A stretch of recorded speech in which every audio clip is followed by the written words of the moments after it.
Just going to zip the fasteners out for this timing cover. I don't have to worry about the pattern as this comes apart as much, rather than different sized fasteners. Now, as you can see, these two fasteners are a different size. So if I zip all these out, even though all three of them are different sizes, if I zip them all out and throw them in a bin, where do they go back? So it's really great to actually mark the hole. So like number 1, and then put a 1 on this fastener, number 2, number 3, or short, long, medium, whatever it takes. But you want to make sure they go back where they came from. And we marked all the fasteners and took them out.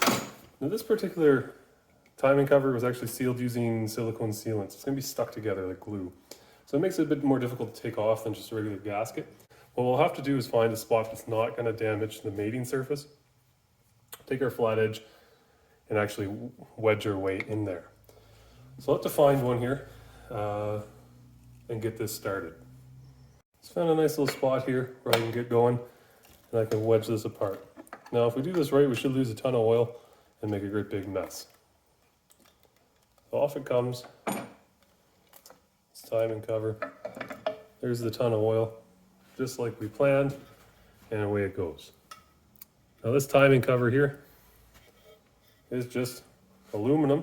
It has a seal in there we may have to change when the time comes.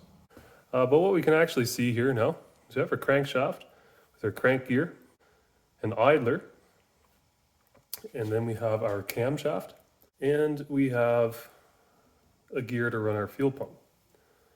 All driven off the crank as that crank turns around. You'll notice that the cam gear is actually twice the size as the crank gear, just like we tell you in theory class. No big surprises. We have a little bit of backlash between everything. That's normal too.